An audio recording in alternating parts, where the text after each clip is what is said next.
मान लो कोई एक्साइटमेंट वाली फिल्म देख ली जिसमें बहुत थ्रिल है, वो भी आपका कोर्टिसोल बढ़ाएगी और मोटापा बढ़ा देगी। जगह पे कॉमन है कि वो झोपड़ी टाइप का बड़ा सा बना लेते हैं, बड़े बड़े आयुर्वेदिक दवाइयों का वो ये वैद वो वैद, लेकिन पता पड़ता है कोई डिग्री नहीं है, कुछ नहीं। चाहे जो आपकी लूट रही है जवानी, तो हमारी जड़ी बूटियाँ अपना लो पुरानी। फिर कहते हैं आयुर्वेद काम नहीं करता। तो अगर आप एक साइंस को 15 साल 10 साल दे सकते हो, आयुर्वेद को भी 2-3 महीने दे के देखो। कि कैंसर हो गया या और भी बहुत सारी बीमारियां हो गई जो इंसान को हो जाती है एक पॉइंट के बाद। जिम में इसको आजकल टेस्टोस्टेरोन को बूस्ट करने के लिए भी यूज़ किया जाता है। तो आप ये बताइए कि क्या ये एक्चुअल में बढ़ाता है टेस्टोस्टेरोन इंसान का? कई लोग हाइट बढ़ाना चाहते हैं अपनी, तो वो लोग क्या यूज़ कर सकते हैं? छोटी मोटी बीमारी है तो चलो आयुर्वेद से सही कर लेते हैं, अरे कुछ जीनियस है, बड़ा है, चलो फिजिशियन पे चलते हैं या बड़े डॉक्टर्स पे चलते हैं। तो आजकल के बच्चे सोते हैं चूरन चटनी खा के क्या होगा। हेयर लॉस एक बहुत मेजर कंसर्न है आज की डेट में, उसके लिए क्या यूज़ करें? आयुर्वेद को हम प्रेफर करें एलोपैथी से।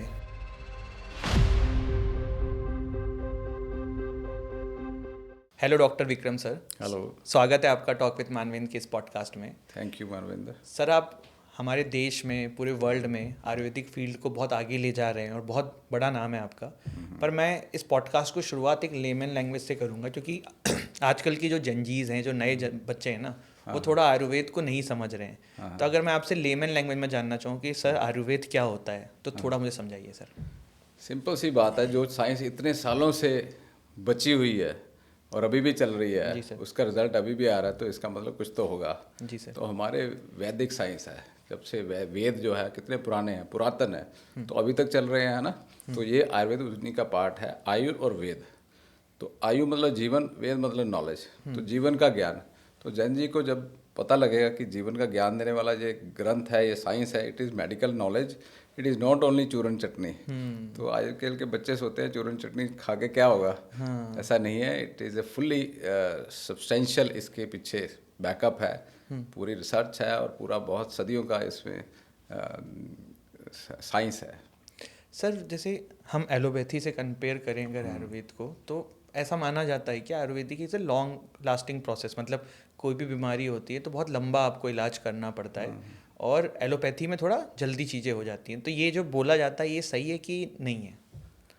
आयुर्वेद में ऐसा नहीं है। एलोपैथी में देखो, आपको लगता है कि जल्दी चीज़ें हो रही है। आप मुझे दिखाओ, डायबिटीज़ के लोग जो हैं वो सारी उम्र दवाइयाँ खाते हैं, ब्लड प्रेशर के खाते हैं, अस्थमा के खाते हैं, आर्थराइटिस के खाते हैं, सब बीमारियों के लोग लाइफ लॉन्ग के लिए दवाइयाँ खा रहे हैं। और 20-25 साल दवाइयाँ खाने के बाद जब गंभीर समस्या में फंस जाते हैं, फिर आयुर्वेद वालों के पास आते हैं और फिर कहते हैं कि 20 दिन में हमें ठीक कर दो। और अगर 1 महीने में ठीक ना करो तो फिर कहते हैं आयुर्वेद काम नहीं करता। तो अगर आप एक साइंस को 15 साल 10 साल दे सकते हो, आयुर्वेद को भी 2-3 महीने दे के देखो। आयुर्वेद जो है जड़ से ठीक करता है बीमारियों को, सिम्टोमेटिक रिलीफ नहीं है। इसलिए आयुर्वेद बहुत जल्दी काम करता है। उसके कंपैरिजन में आप मुंह में अदरक डालो, लहसुन डालो, जीरा डालो, अजवाइन डालो, काली मिर्च डालो, कितनी जल्दी गरमाइश आएगी, है ना। तो इसलिए आयुर्वेद बहुत जल्दी काम करता है, और ऐसा नहीं है कि कई साल लगते हैं, कई महीने लगते हैं, ऐसा नहीं है। और एक मिथ और मैं ब्रेक डाउन करना चाहूँगा। लोग कहते हैं कि आयुर्वेद गर्म है, ये भी बहुत बड़ी लोगों को गलत फहमी है ना। आयुर्वेद का चंदन है, ब्रह्मी है, खस है, कितना ठंडा है, बेल है, पेट के लिए बहुत ठंडा है। तो लोगों को ये बहुत भ्रांतियाँ हैं, मिथ है, ऐसा कुछ नहीं है। आयुर्वेद ठंडा भी है, गर्म भी है। हर इंसान की प्रकृति अलग अलग है। किसी की तासीर गर्म है, आयुर्वेद तासीर पे काम करता है। एवरी इंडिविजुअल इज़ डिफरेंट, हर आदमी डिफरेंट है, तो उसके तासीर के हिसाब से उसको दवाई दी जाती है। सर, जैसे मैं आपसे ऐसे पूछूं कि रोज़मर्रा में कुछ आयुर्वेदिक ऐसी चीज़ें बताइए जो हर इंसान को, मतलब बीमार हो नहीं हो तो भी यूज़ करना चाहिए, और जो हमारे नई जनरेशन के लोग इसको देखें तो वो लोग भी इसको इनकलकेट करेंगे तो उनको बेनिफिट दिखेगा उनके लाइफस्टाइल में, चीज़ों में। थोड़ा कुछ बताइए सर। देखो, अगर जीवन को लंबा जीना चाहते हो ना, और हेल्दी जीना चाहते हो, तो आंवले को अपनी लाइफ में इनकॉर्पोरेट करो। आंवला जो है, an apple a day keeps doctor away, सुना था ना आपने। अब आप उसको कर दीजिए, एन आंवला ए day keeps the doctor away. तो आंवला में दुनिया का सबसे ज़्यादा विटामिन सी है। अगर दुनिया में कोई फ्रूट है ना टॉप का, वो है आंवला। और सेकंड नंबर पे है अमरूद।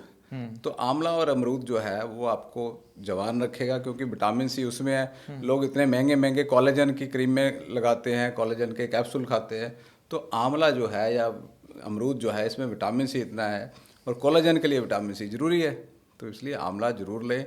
और हल्दी जो है वो मोस्ट पोटेंट एंटी इन्फ्लामेटरी है। कभी दर्दें हैं, कोई बुढ़ापा आ रहा है, कोई शुगर है, कोई स्ट्रेस है, कोई लिवर फैटी है, इस तरह की चीज़ों के लिए आप हल्दी और आंवला का रेगुलर प्रयोग करें। अश्वगंधा जो स्ट्रेस के लिए मिरेकल है। अश्वगंधा जो है रोज़ एक थोड़ा सा जो चूरन लेकर के ना उसका, अश्वगंधा की जड़ का, तो रोज़ 1 चम्मच आधा चम्मच रात को खाओ दूध के साथ, और थोड़ा एक अखरोट ले लो रात को, तो देखो कैसी नींद भी आएगी, स्ट्रेस भी नहीं होगा। और लोगों ने समस्या ये है कि लोग चाय पीते हैं। पुराने ज़माने में जब हमारा ज़माना था, जो हमारा इन द सेंस कि आयुर्वेद का जब ज़माना था हज़ारों साल पहले, तो चाय नहीं पीते थे, काढ़े पीते थे। तो चाय जो आपकी लूट रही है जवानी, तो हमारी जड़ी बूटियाँ अपना लो पुरानी, तो और बिल्कुल सेहत आज भी ठीक रहेगी। बीमार पड़ते हैं तो आदमी काढ़ा ही यूज़ करता है। हाँ, तो हमारे काढ़े आप अपनी लाइफ में इनकॉर्पोरेट करो। काढ़े पियोगे तो बिल्कुल फिट रहोगे। जीरा, सौंफ, अजवाइन का काढ़ा, धनिया का काढ़ा, लोगों को गैस बनती रहती है, चाय पीते रहते हैं, गैस बनती रहती है ना। आप मुंबई चले जाओ, वहाँ पे सुबह सुबह नाश्ते में वड़ा पाव। गुजरात चले जाओ तो फाफड़ा जलेबी। दिल्ली आ जाओ तो समोसे, कचौरियाँ, पकौड़े, है ना। पंजाब चले जाओ तो पराठे। तो ये सब हैवी फूड जो सुबह सुबह आप तला हुआ खा लेते हो, उसको बंद करो, चाय बंद करो, सुबह सुबह जीरा, सौंफ, अजवाइन का काढ़ा पी लिया करो। सर जैसे अभी आपने अश्वगंधा के बारे में बोला, तो जिम में इसको आजकल टेस्टोस्टेरोन को बूस्ट करने के लिए भी यूज़ किया जाता है। तो आप ये बताइए कि क्या ये एक्चुअल में बढ़ाता है टेस्टोस्टेरोन इंसान का, मतलब अश्वगंधा वर्क कैसे करता है? और एक और इसकी सर एक प्रॉब्लम मैं आपको बताऊंगा कि मुझे याद है कि मैं एक टाइम पे कोशिश किया था कि चलो इसको खरीदते हैं, तो बहुत नकली भी मिलता है, मतलब इट्स लाइक कि पता तो है नहीं क्या है कहाँ है, तो नकली भी मिलता है। तो ये दोनों चीज़ को सर थोड़ा देखिएगा। ठीक बात है। देखिए, मैंने एमडी हर्बल फार्माकोलॉजी में की थी। बीएमएस करने के बाद 3 साल एमडी करी, उसमें अश्वगंधा के ऊपर इतना बड़ा थीसिस लिखा मैंने जी। तो 3 साल तक अश्वगंधा के बारे में स्टडी की और बाकी सब जड़ी बूटियों के बारे में।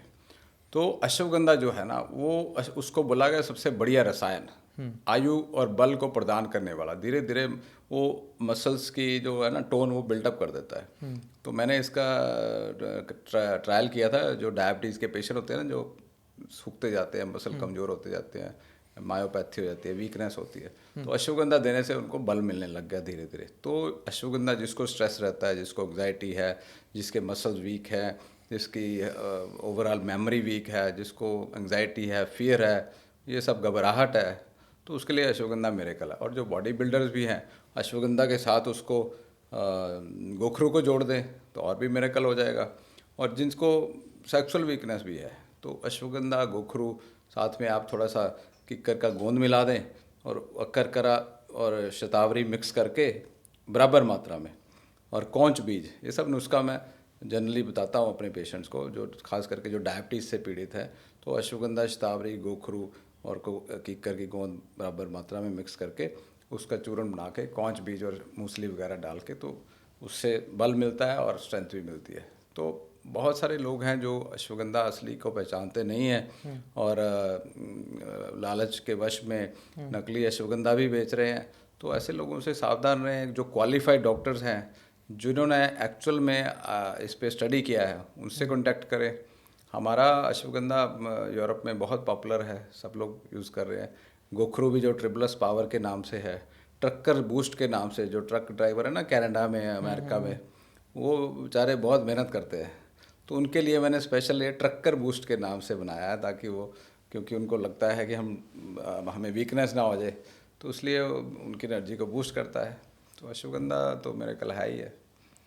सर एक चीज़ मुझे और आपसे इस पे जाननी है कि जैसे ना आयुर्वेद हो गया, तो एक और माइंडसेट है लोगों का कि छोटी मोटी बीमारी है तो चलो आयुर्वेद से सही कर लेते हैं, अरे कुछ हीनियस है, बड़ा है, चलो फिजिशियन पे चलते हैं या बड़े डॉक्टर्स पे चलते हैं या एलोपैथी को देखते हैं। जैसे कि कैंसर हो गया या और भी बहुत सारी बीमारियां हो गई जो इंसान को हो जाती है एक पॉइंट के बाद।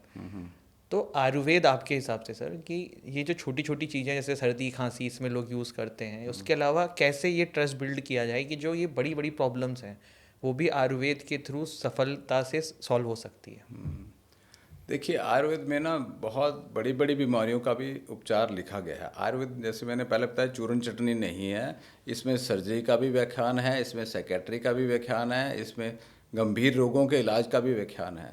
तो उसमें ये सब बीमारियां, जैसे लिवर फेल हो जाना, किडनी फेल हो जाना, हार्ट की समस्याएं, स्किन की गंभीर समस्याएं जो लाइलाज हैं वो भी आयुर्वेद में, जैसे कि सोरियासिस है, बहुत अच्छा रिजल्ट आता है, उसका ट्रीटमेंट किया जाता है।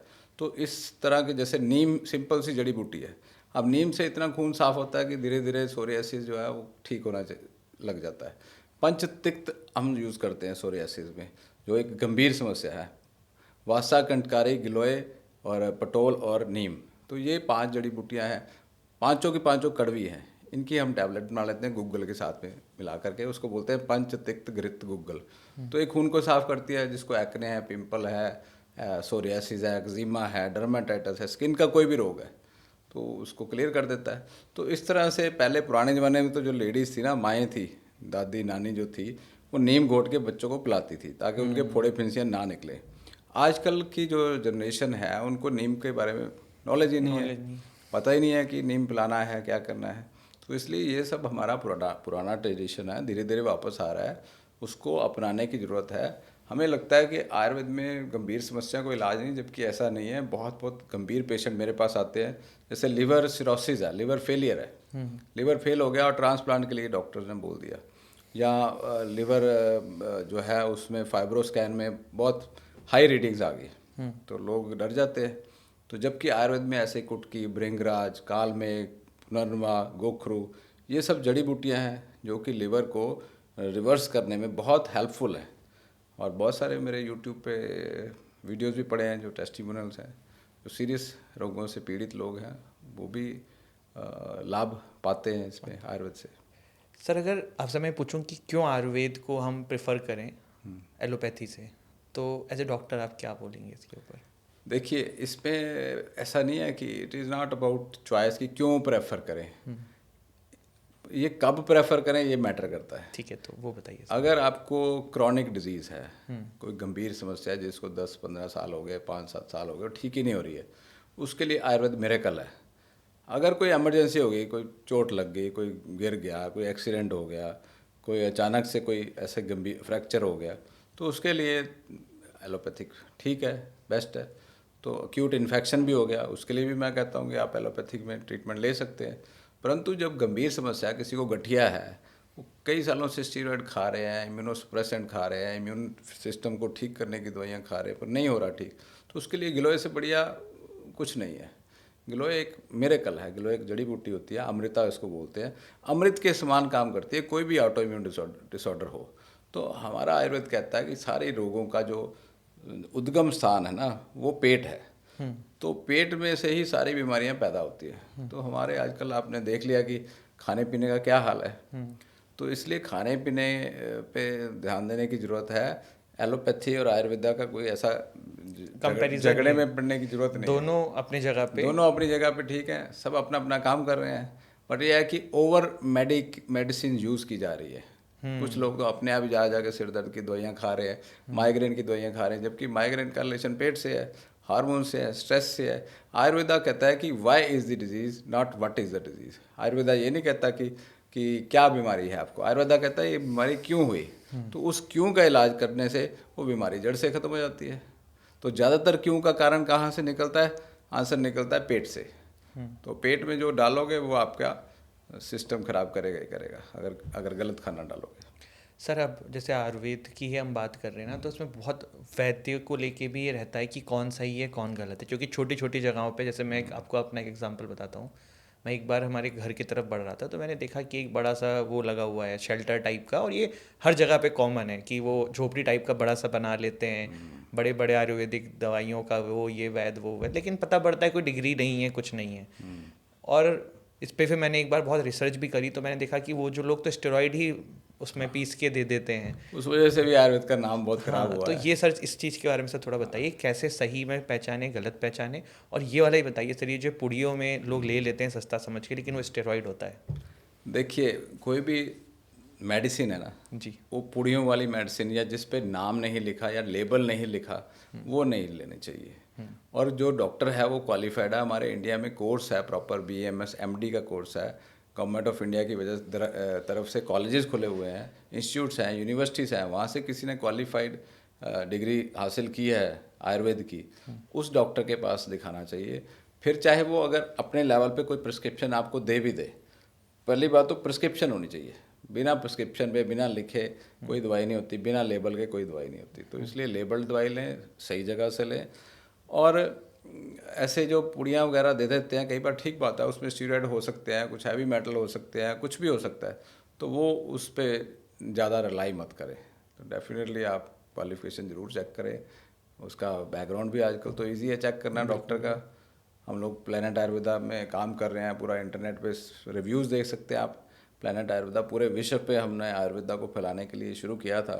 प्लेनेट आयुर्वेदा, हमारे पास क्वालिफाइड डॉक्टर्स काम करते हैं, हमारे सेंटर्स हैं इंडिया में भी, कई सिटीज़ में। कहाँ कहाँ पे हैं सर प्लेनेट आयुर्वेदा के? प्लेनेट आयुर्वेदा के इंडिया में दिल्ली, मुंबई, चेन्नई, हैदराबाद, बेंगलोर, कोलकाता, ये तो मेन सिटीज़ में तो है ही हैं। और बाकी छोटे छोटे लगभग 50-60 और सिटीज़ हैं, जहाँ पे आप इंटरनेट पे हमारी वेबसाइट खोलिए planetayurveda.com, और वहाँ पे जा कर के आप।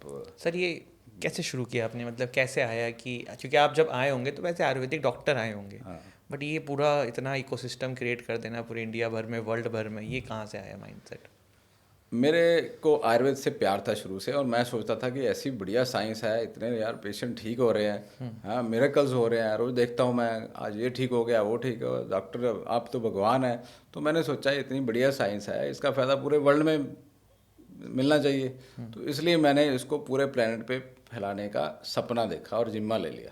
तो फिर मैंने अमेरिका से ही शुरू किया सबसे पहले। मैं कहा जो चीज़ अमेरिका से आती है ना, जैसे योग से योगा हो गया तो लोग योगा करने लग गए, और आयुर्वेद से आयुर्वेदा हो गया तो अब आयुर्वेदा भी करने लग गए। तो अमेरिका में मैंने शुरू किया था सबसे पहले, अबाउट 25 साल पहले। तो उसके बाद यूरोप से भी शुरू कर दिया, फिर धीरे धीरे इंडिया में भी सेंटर शुरू किए। हमारे डॉक्टर्स हैं, टीम ऑफ डॉक्टर हैं सभी सेंटर्स में। ऑनलाइन भी कंसल्टेशन करते हैं, अब घर बैठे हैं, कहीं जाने की ज़रूरत नहीं, फेस टू फेस आप बात कीजिए, वीडियो कंसल्टेशन बुकिंग होगी और आप उससे बात कर सकते हैं। तो इस साइंस को फैलाने का मेरा जो सपना था वो मैं पूरा कर रहा हूँ, और वो पूरा हो रहा है। मैं जाता हूँ कई जगह, मेरे डॉक्टर्स भी जाते हैं, और कई सेंटर्स में आप वेबसाइट देखिए तो डेफिनेटली यू विल सी कि इतने सारे प्रोडक्ट्स डेवलप किए हमने, और इतनी गंभीर समस्याओं के लिए। तो आप कंसल्टेशन कीजिए, मैं हमेशा यही कहता हूँ हमारे डॉक्टर के साथ कंसल्ट जरूर कीजिए। सर एक चीज़ और बताइए कि आयुर्वेद जो है उसमें सर्जरी का भी प्रावधान है कि सिर्फ मेडिकेशन से ही रहता है चीज़ें? देखिए आयुर्वेद बहुत पुरानी और ऊंची साइंस है। जब रोम और यूरोप में लोग, जब when Rome was burning, Nero was playing with the flute, ये सुना आपने? तो at that time Sushruta was doing the plastic surgery in India. तो रोम जब डिस्ट्रॉय हो रहा था उस समय हम लोग क्या कर रहे थे, सर्जरी कर रहे थे। तो और उस समय भी नहीं, उससे भी हज़ारों साल पहले। सुश्रुत का तो मैंने बात एग्जांपल दे दिया, सुश्रुत तो उससे भी बहुत पुराने हैं। तो इतना पुराना हमारा साइंस है। सुश्रुत ने प्लास्टिक सर्जरी का फादर उसको बोला जाता है अभी भी। उन्होंने इतने फ्रैक्चर्स की हीलिंग करी, इतने राइनोप्लास्टी, नाक की सर्जरी करी, प्लास्टिक सर्जरी करी। तो बहुत पुरानी साइंस है, इसलिए इसका कंपैरिजन करना या इसके बारे में नेगेटिव सोचना बहुत ही गलत है। हमारे देश की धरोहर है ये। सर ये ना, इसी पे मेरे को एक आर्टिकल भी याद आ रहा है कि हमारे रामायण में जो वो संजीवनी जड़ी बूटी वाला जो कॉन्सेप्ट है, तो वो बताया ऐसे, मतलब एक जगह मैंने पढ़ा था, आई डोंट नो कितना सही है, कि वो बताया इस तरीके से गया कि हम लोगों को समझ में आ जाए, बट वो एक्चुअल में एक आयुर्वेदिक मेडिसिन होगी उस समय की, और वो जहाँ पे आई होती, जहाँ पे उगती होगी, वो उनको बताया गया होगा कि यहाँ से लेके आ जाओ। तो ये मतलब, ये तो हम पहले से अगर हम महाभारत देखें या ये देखें तो आयुर्वेद का कॉन्सेप्ट तो वहीं से देखते हुए आ रहे हैं। आयुर्वेद को सनातन कहा जाता है, आयुर्वेद में सनातन बोलते हैं। सनातन का मतलब ये नहीं कि एक धर्म है। आयुर्वेद का सनातन जो शब्द है ना, सनातन शब्द का मतलब ऑलवेज, फॉरएवर, इटर्नल, जो हमेशा शुरू से ही था। ना इसका कोई आदि है ना इसका कोई अंत है, मतलब टाइम से भी परे है इतना, मतलब इसको हमारे ग्रंथों में व्याख्यान किया गया है। तो इतना पुराना है, रामायण महाभारत में तो इसका बहुत वर्णन है। पुराने ज़माने में लोग योद्धा लड़ाई करते थे, फिर अगले दिन फिर तैयार होकर हल्दी वगैरह के लेप करके और अपने अगरू वगैरह के और सब जड़ी बूटियों के लेप करके चल पड़ते थे, तो जख्म जल्दी ठीक हो जाते थे। तो इसी तरह से आयुर्वेद को सबसे बढ़िया औषधियाँ आयुर्वेद में हैं जो पुष्टिकर हैं। पुष्टिकर समझते हो आप मनविंदर जी? जी। पुष्टिकर मतलब जो शरीर को पुष्टि करने, मतलब शरीर की धातुओं को, जैसे एक पौधे को खाद मिल जाए ना, वैसी जड़ी बूटियाँ आयुर्वेद की वर्णित की गई हैं। जैसे अश्वगंधा हो गया, शिलाजीत हो गया, गुखरू हो गया, जो बल और वीर्य की वृद्धि करें। कई बार सेक्सुअल वीकनेस भी आ जाती है, उसके लिए भी हमने एक अश्वगंधा, शिलाजीत, गुखरू का कंबाइन करके कुछ प्रोडक्ट्स बनाए हुए हैं, आप खुद देख सकते हैं। मेल सपोर्ट फार्मूला MSF करके है, या अति रसादी चूर्ण।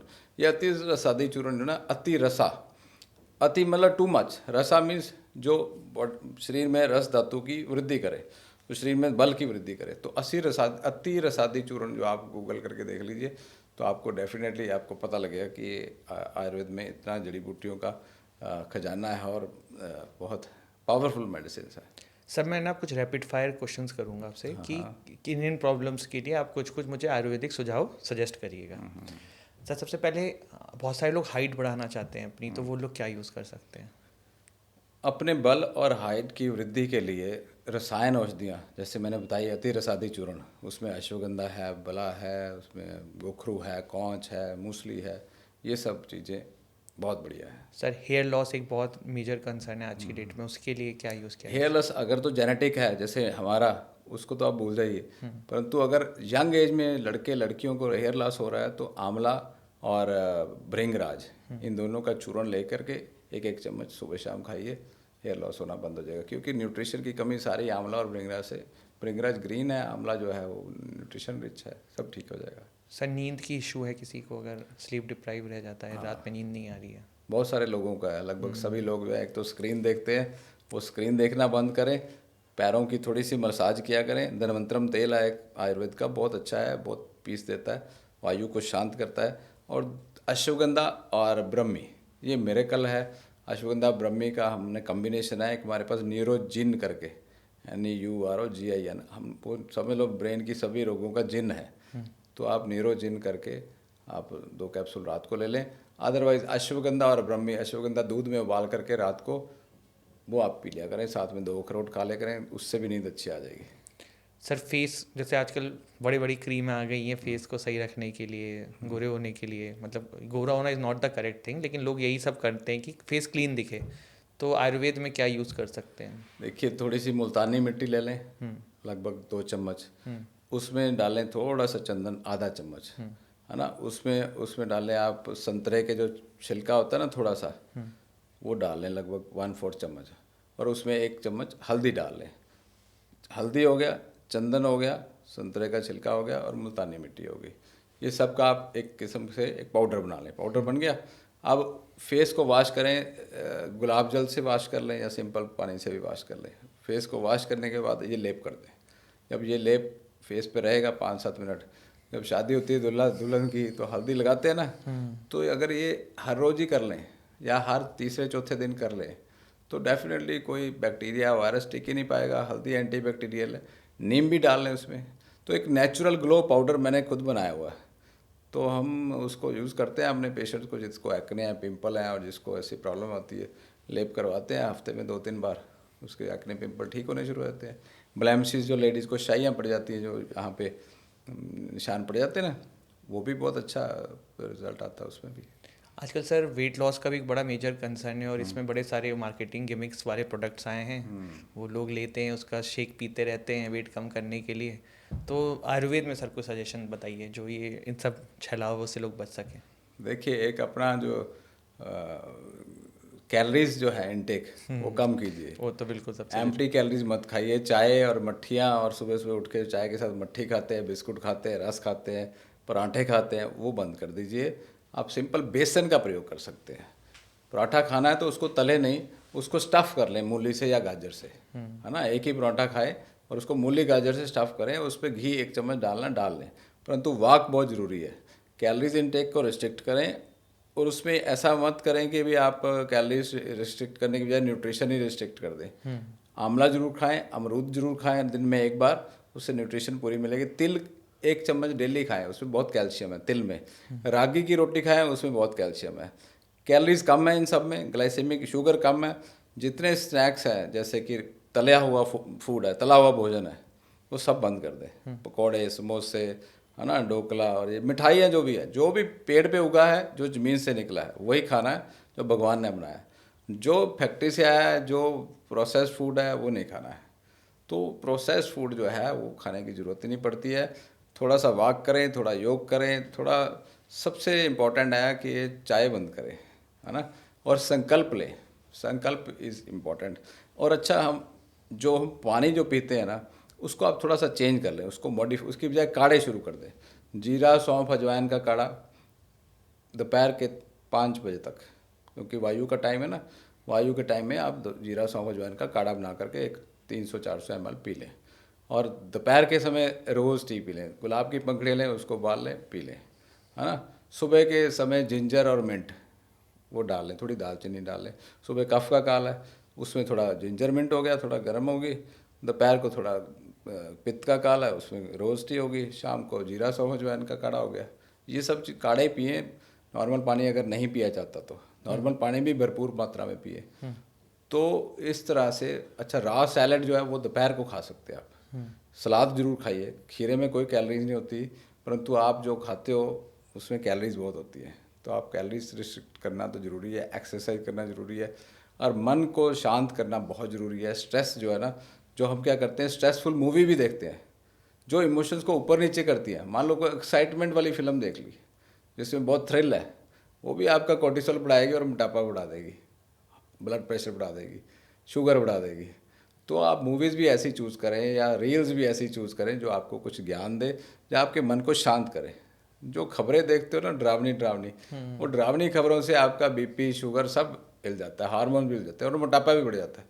तो इसलिए तोंद को कम करने के लिए आप प्रोटीन बाल, अगर आपको मैं एक प्रोटीन बाल की रेमेडी देता हूँ, घर में ही प्रोटीन के लड्डू बना लें। आप सिंपल एक कप बेसन ले लें, है ना।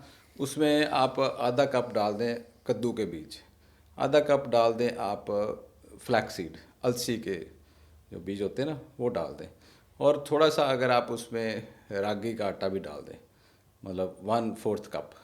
उसमें किक करके गूंद डालो 1/4 कप, और उसमें खजूर जो है 4-5 खजूर डाल दें, ठीक है। और ये सब डाल के उसको मिक्स कर लें। जब वो मिक्स हो जाए तो उसमें थोड़ा घी डाल लें, घी, देसी घी। तो देसी घी डाल के अगर आप उसको राउंड कर लें, थोड़ा सा भून के ना, थोड़ा सा उसको कुक करके, तो उसको लड्डू बना लें। तो लड्डू, अलसी के लड्डू कह सकते हैं उसको, अलसी की पिनिया भी कह सकते हैं, है ना। तो वो laddu that is protein ball. उसमें शुगर मत डालें, उसमें थोड़ा सा गुड़ डालना चाहते हैं डालें, पर गुड़ की बजाय मैंने खजूर डाल दिया तो उससे भी चल जाएगा, या कोकोनट शुगर डालना डाल लें। तो ये हाई प्रोटीन बॉल है।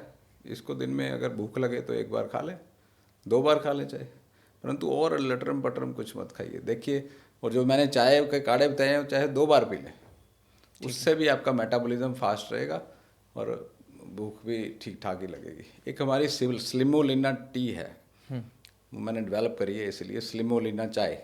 तो स्लिमोलिना चाय में काफ़ी ऐसी प्लांट्स डाले हुए हैं जो कि वेट लॉस करने में, जैसे गर्सिनिया है, कोकम बोलते हैं उसको साउथ इंडिया में, सांबर में पड़ता है।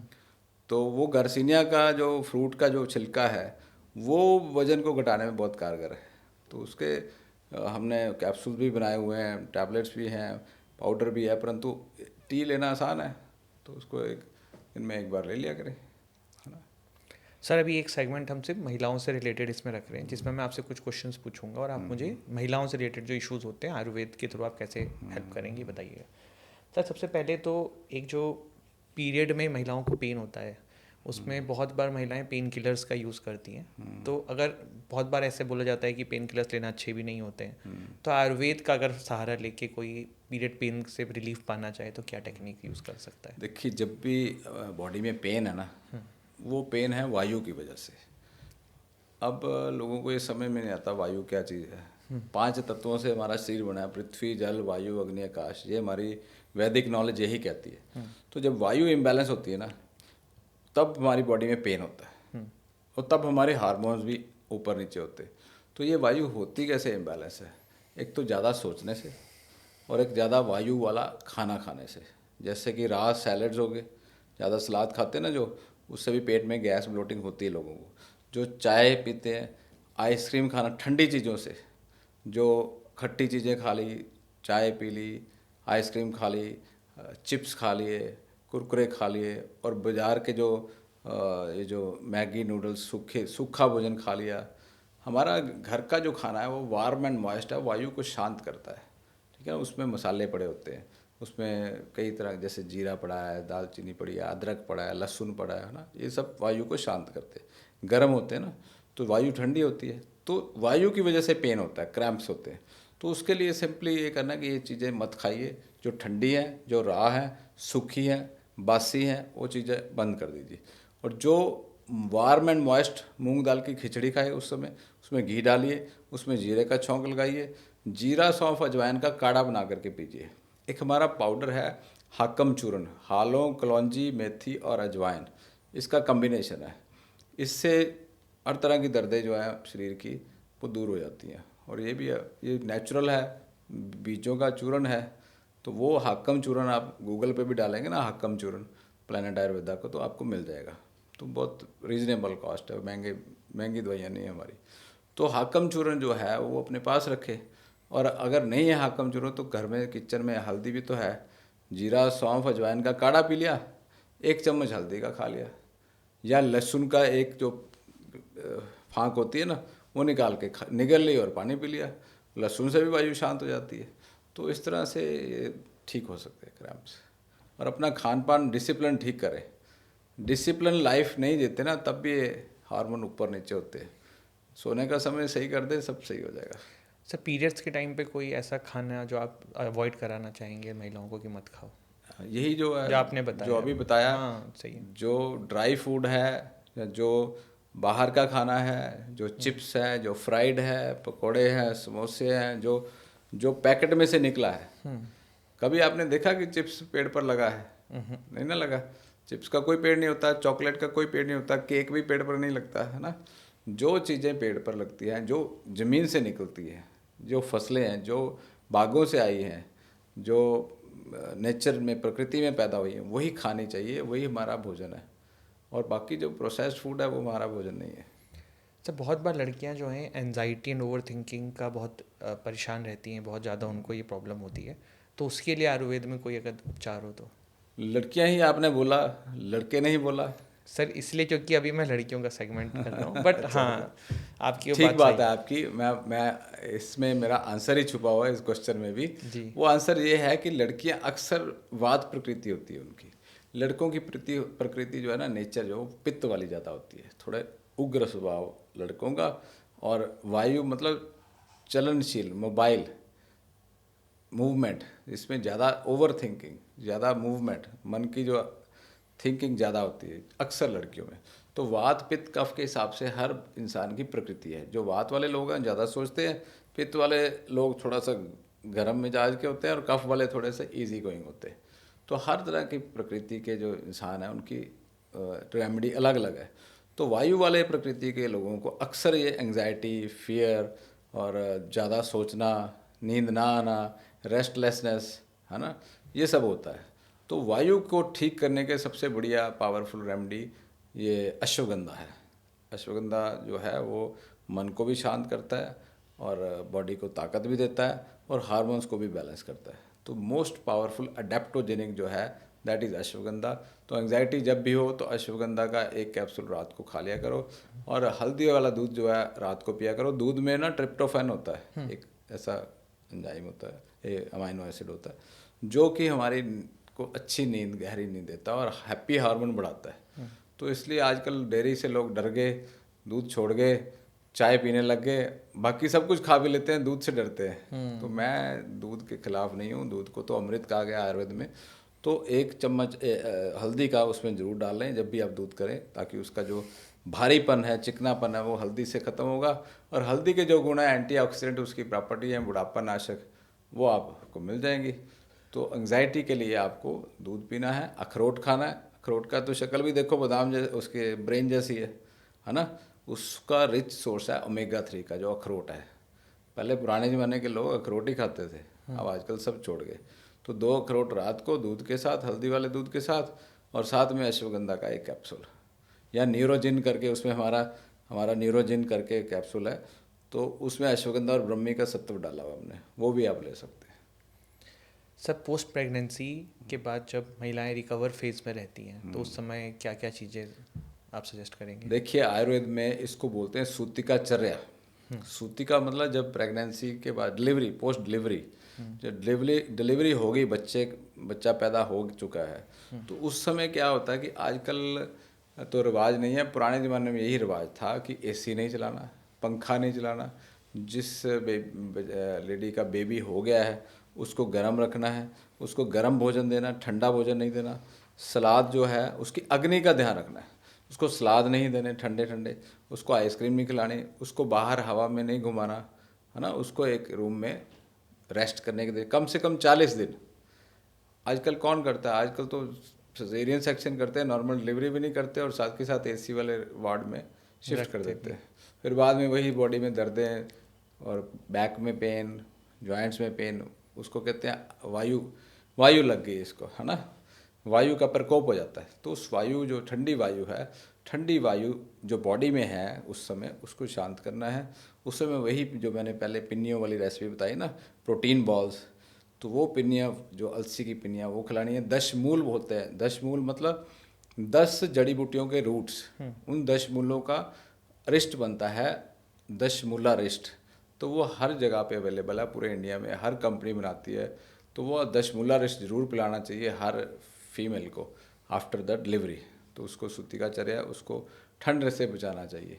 तो ये सब चीज़ें, हाकम चूर्ण हमारा जैसे मैंने बताया ना, उससे दर्दें नहीं होती, बॉडी में गर्माइश आती है। हालो, कलौंजी, मेथी और अजवाइन,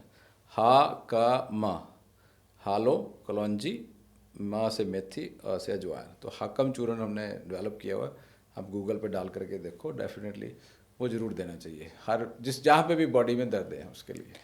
सर आपने अभी एक चीज़ बताई और ये बहुत फैक्ट भी है, मैंने भी रिसेंटली, क्योंकि मेरे घर में अभी मेरे सिस्टर को बेबी हुआ, तो एक चीज़ मैंने नोटिस करी और दीदी ने मुझे बता रही थी कि आजकल जितने भी हॉस्पिटल है ना, मोस्ट ऑफ देम जो हैं वो सिजेरियन कर देते हैं और नॉर्मल डिलीवरी चाहते भी नहीं हो, क्योंकि शायद एक कारण ये होता है कि प्राइस भी जो सिजेरियन होता है उसका ज़्यादा होता है, नॉर्मल में नहीं होता है।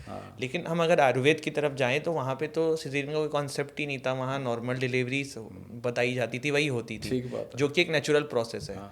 तो आपको ऐसा क्यों लग रहा है सर कि आज की डेट में, ऑफ कोर्स हॉस्पिटल्स के कुछ कारण हो सकते हैं, बट इंसान क्या अपने जेंड पे गलती कर दे रहा है जिसकी वजह से नॉर्मल डिलीवरी के चांसेस उनके नहीं हो पा रहे हैं? एक तो खाना पीना, रहना सहना, ये तो गलती है ही है, परंतु इतनी भी गलती नहीं है कि उसके लिए सिजेरियन सेक्शन ही करने पड़ जाए, है ना। तो नॉर्मल इंसान जो था पहले, वो उसमें थोड़ा सा स्ट्रेंथ ज़्यादा होती थी, वो डिलीवरी जो है इजीली बेयर कर पाती थी लेडीज़। आजकल क्या है, स्ट्रेंथ कम है, वीकनेस बहुत ज़्यादा है, और वो उस स्ट्रेंथ को मेंटेन नहीं कर पाते क्योंकि स्ट्रेस बहुत लेती हैं लेडीज़, और खाना पीना जाए उसका ध्यान नहीं है। ऊपर से वर्किंग फोर्स में चली गई, वो वर्क लोड बढ़ गया उनके ऊपर, घर का काम भी वही करती हैं। ऐसा तो हुआ नहीं कि बाहर का काम भी लेडीज़ करें और घर का काम हस्बैंड करें। अब घर का काम भी लेडीज़ कर रही हैं, बाहर का भी कर रही हैं, तो डबल वर्कलोड बढ़ गया उनके ऊपर। तो इसलिए उनकी स्ट्रेंथ में बहुत वीकनेस आ गई। उनको तो डेली कुछ ना कुछ न्यूट्रिशस तो चाहिए। मैं एडवाइस करूँगा कि स्ट्रेंथ मेंटेन करने के लिए ग्रीन जूस लिया करें सुबह सुबह।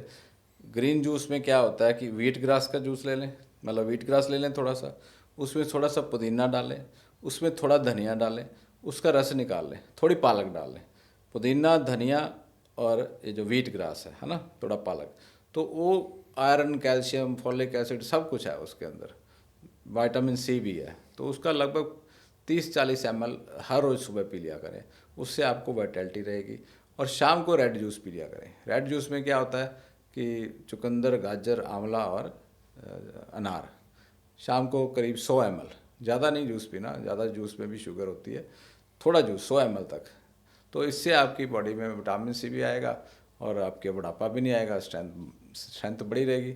हम लोग क्या कर रहे हैं, चाय पी रहे हैं, कॉफ़ी पी रहे हैं, और इस तरह की बाज़ार में बहुत सारे ड्रिंक्स आते हैं वो पी रहे हैं। ग्रीन जूस, रेड जूस कोई भी नहीं पीता, है ना। तो बहुत सिंपल चीज़ें हैं जिससे आप हेल्दी रह सकते हैं। तो सिजेरियन जो है उससे आप बच सकते हो। थोड़ा सा योगा किया करो, जब भी प्रेगनेंसी इस्टेब्लिश हो जाए ना, तो योगा लर्न करो कि योगा कौन सा कर सकते हैं। पेल्विक एक्सरसाइज, वैसे तो नेचुरली पेल्विक एक्सरसाइज करते रहना चाहिए, परंतु सारी बॉडी की एक्सरसाइज जो है वो प्रेगनेंसी के दौरान थोड़ी थोड़ी ज़रूर करें। सर आजकल जंजीज जितने भी हैं, लड़के हो गए, लड़कियां हो गए, या और भी, मतलब आज की डेट में एक नए ट्रेंड्स आए हैं, सब बॉलीवुड से आ रहा है। एक होता है इंटरमीडिएट फास्टिंग का, एक आया है ओमेड, 1 मील पूरे दिन में सिर्फ 1 मील खाओ और वेट लॉस कर लो। तो ये कितना सक्सेसफुल है आपके हिसाब से? लॉन्ग टर्म में ये करना चाहिए आयुर्वेदा के हिसाब से, ये सही है कि गलत है? देखो, आयुर्वेदा के हिसाब से कुछ हद तक सही है, परंतु ये चीज़ें सभी पे लागू नहीं होती।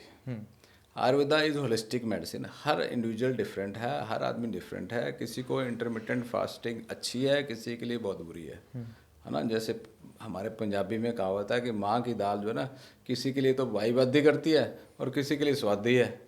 तो इस तरह से इंटरमिटेंट फास्टिंग है। अगर कोई वायु प्रकृति का है, दुबला पतला है, उसमें बल ही नहीं है, स्ट्रेंथ ही नहीं है, सक्षम नहीं है, उसको आप फास्टिंग कराओगे ना तो उसकी जो एग्जिस्टिंग धातुएं हैं वो भी खत्म हो जाएगी, बीमारी तो क्या खत्म होने। तो आयुर्वेद का सिंपल कंसेप्ट है कि जब आप खाना नहीं खाते, भोजन के अभाव में जो अग्नि है हमारी डाइजेस्टिव फायर है, वो सबसे पहले तो टॉक्सिन्स को खाती है। ठीक बात है, अच्छी बात है। अगर आप खाना कम खाते हो तो जो आपके शरीर में टॉक्सिन्स होंगे उनको डाइजेस्टिव फायर ख़त्म कर देगी। फिर बैक्टीरिया वायरस को भी ख़त्म कर देती है भोजन के अभाव में। और भोजन के अभाव में जो है जितने आम रस बनता है, कच्चा रस बनता है, वो भी पच जाता है। तो ओवरऑल ये अच्छा है। परंतु अगर फिर भी भोजन का अभाव रहता है तो फिर आपकी धातुओं को खा जाती है। तो किसी व्यक्ति में पहले से ही धातुओं का अभाव है, वो भी भोजन का भी अभाव करेगा तो उसकी धातुएं तो पहले ही खा जाएगी अग्नि। तो इसलिए जो जो वीक है उनको इंटरमिटेंट फास्टिंग नहीं करनी चाहिए। जो बल है, जिनमें थोड़ा मोटे भी हैं, बर्दाश्त कर सकते हैं इस अग्नि के बल को, तो वो कर सकते हैं। जो थोड़े वीक हैं वो थोड़ा छोटी फास्टिंग कर लें, 8 घंटे की फास्टिंग कर लें, 10 घंटे जो हम करते हैं रात को नॉर्मल, है ना। 8 से 8 12 घंटे की फास्टिंग नॉर्मल कर सकता है आदमी। परंतु 16 घंटे की फास्टिंग वही करे जो जिसमें बल है, जो झेल पाए। सर कुछ ऐसे वो बताइए, मतलब आयुर्वेद जैसे हमने सारे टॉपिक्स तो लगभग कवर किए, बट अभी कुछ जनरल चीज़ें बताइए सर आयुर्वेद के बारे में। अगर मैं आपसे कोई 5 चीज़ पूछूं कि यार ये 5 विशेषताएं हैं हमारी इन चीज़ों में जो हमारे घर में हैं, और जैसे तुलसी एक हो गया एग्जाम्पल, तो ऐसी कुछ 5 चीज़ें बताइए और क्या उससे हमें फ़ायदा होगा ये बताइए, और हम क्यों यूज़ करें ये बताइए। आंवला तो नंबर टॉप पे मैंने बता दिया सर। बुढ़ापा नाशक, हल्दी पेन नाशक, जिसको दर्द है हल्दी खा ले, है ना। अश्वगंधा निद्रा वर्धक, बल वर्धक, है ना, एनर्जी वर्धक। और जीरा सौंफ अजवाइन जो है उसका काढ़ा जो है वो गैस एंड ब्लोटिंग के लिए। और त्रिफला जो है वो पेट साफ करने के लिए। हर रोज त्रिफला खाएं, मोटापा भी दूर होगा, कोलेस्ट्रॉल भी। त्रिफला चूर्ण, उसमें हरड़ बेहड़ा आंवला, है ना। हमारा जो प्लेनेट आयुर्वेदा का वरा चूर्ण के नाम से आता है, तो वरा मीन्स दी बेस्ट। तो मैंने जो त्रिफला अपना बनाया है उसमें जो रेशो महर्षि चरक ने लिखी उसी रेशो में उसको डाला गया है। तो वरा चूर्ण आप ढूंढ लीजिए, VARA। तो वरा चूर्ण अपने घर में रखें, नहीं है तो त्रिफला चूर्ण बना लीजिए घर में। कैसे शास्त्रों में लिखा गया वैसा सब नहीं है। हरड़ बेहड़ा आंवला होता है इसमें, उसको डाल लीजिए, है ना। और तुलसी जो है वो जुकाम के लिए, खांसी के लिए, है ना। एक खांसी का नुस्खा भी आप नोट कर ही लो। उसमें डालना क्या है, दालचीनी, उसमें इलायची, पिपली, वंशलोचन और मिश्री, ये 5 चीज़ें।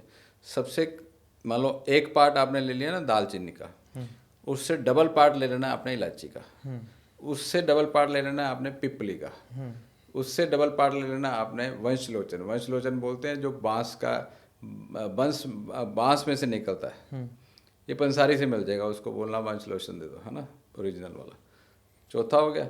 5वां इंग्रेडिएंट्स में सबसे उससे डबल मात्रा में मिश्री डाल देनी है ताकि वो मीठा भी हो जाए, टेस्टी भी हो। तो इसको आप बना लीजिए मिक्स करके और उसको आप यूज़ कीजिए। अगर आप नहीं बना सकते तो कास हर चूर्ण के नाम से हमने बनाया। तो किसी को साइनस है, किसी को फ्लू है, किसी को जुकाम, खांसी, बलगम, रेशा, तो उसमें आप ये कास हर चूर्ण जो है 1 चम्मच सुबह दोपहर शाम शहद के साथ बच्चों को भी चटा सकते हैं। तो ये बहुत जल्दी काम करता है।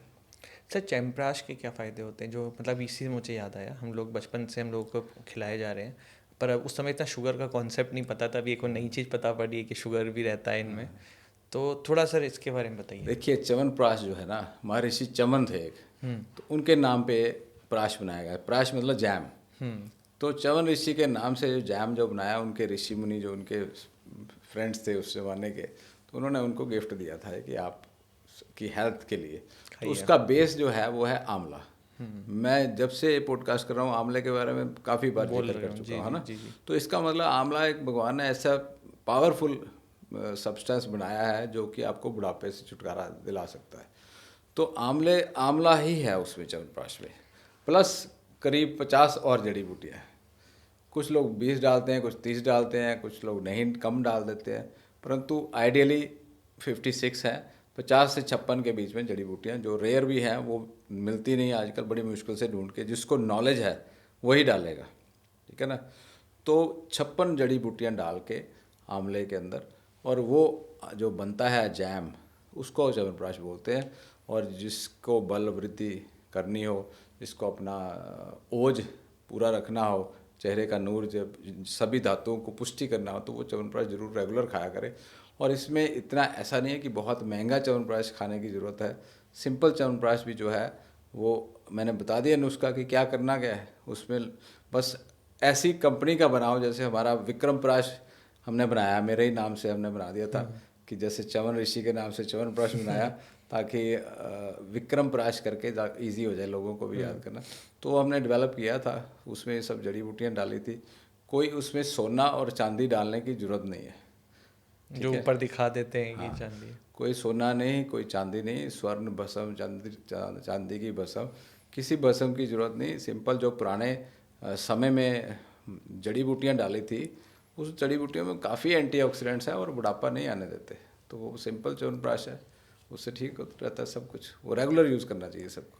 सर कोई शुगर का रिप्लेसमेंट हो अपने आयुर्वेद में, या जो हम उसको जगह पे यूज़ करके खा सकें? शुगर की मतलब चीनी का। अल्टरनेट चीनी हाँ। का, चीनी जो है ना, उसका ग्लाइसेमिक इंडेक्स बहुत ज़्यादा है, और चावल और गेहूं की चपाती का भी बहुत ज़्यादा है। तो इसलिए जिसको शुगर है ना, गेहूं और चावल पर भी ध्यान दे। हम लोग चीनी पे तो खूब ध्यान देते हैं, गेहूं और चावल पे नहीं देते। इसलिए मैंने ये बोला, सही उसको बोला। आप मिलेट्स पे रिप्लेस कीजिए। उसकी जगह आपको गेहूं और चावल की बजाय मिलेट शुरू की, रागी, ज्वार, बाजरा। आपने देखा होगा कि जो मध्य प्रदेश के या राजस्थान के लोग हैं, शुगर कम है उनको। जो पंजाब के लोग हैं, दिल्ली के लोग हैं, उनको शुगर ज़्यादा है, या अमेरिका के लोग हैं, उनको शुगर ज़्यादा है।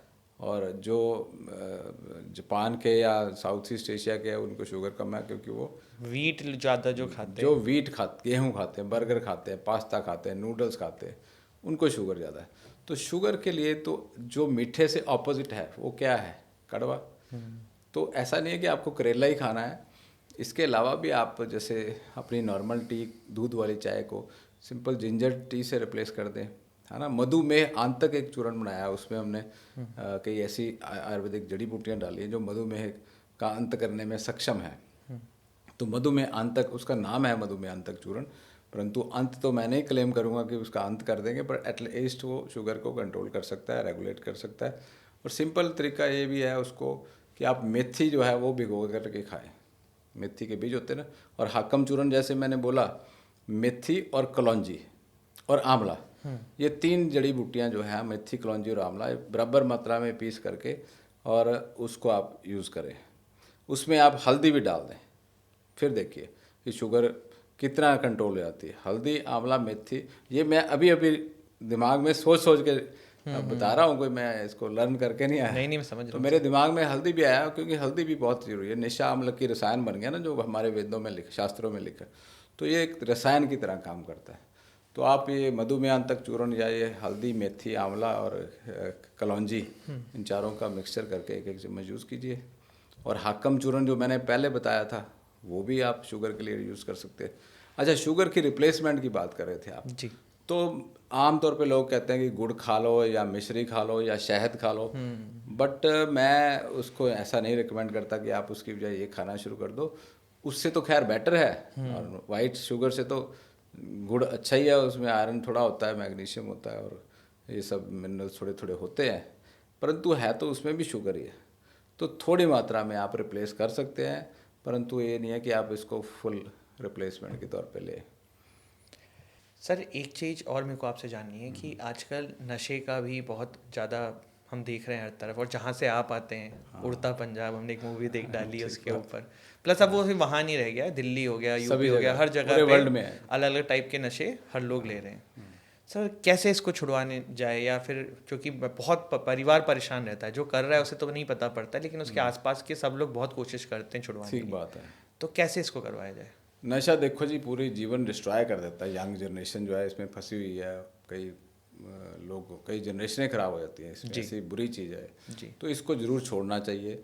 उसको छुड़वाने के लिए आयुर्वेद में बहुत ऐसी चीज़ें हैं जिसका आप सहारा ले सकते हैं। सिंपल सी चीज़ है, जीरा सौंफ अजवाइन लेकर के ना उसका काढ़ा बना करके आप पीते रहें। जो अफ़ीम खाते हैं बच्चे, अफ़ीम छुड़वाना चाहते हैं, तो इसके काढ़े से आपको थोड़ी सी शरीर में जो है ना, पेट में जो क्रैम्प्स पड़ते हैं वो नहीं पड़ेंगे। अजवाइन की बजाय उसमें खुरासानी अजवाइन डालें। एक खुरासानी अजवाइन आपको पंसारी से मिल जाएगी। वो आप, उससे आपको जो तोड़ लगती है या जो पेट में क्रैम्प्स होते हैं वो नहीं होंगे। जो जिसको लूज मोशन लगते हैं उसके लिए कुटज एक प्लांट है, कुटज घनवट्टी हमारी टैबलेट है, या हेलोरिना HALORHEN, इससे लूज मोशन रुक जाते हैं। तो लूज मोशन नहीं रखते। एक स्पाज्मो प्लान करके हमारे कैप्सूल्स हैं, जो स्पाज्म जो पेट में मरोड़ पड़ते हैं ना, और जो आँखें में पानी आता है, ये सब प्रॉब्लम होती है, वो स्पाज्मो प्लान से ये सब चीज़ें रुक जाती हैं। परंतु फिर भी मैं कहूँगा कि एक बार हमारे जो डॉक्टर्स हैं उनसे सलाह ज़रूर लें।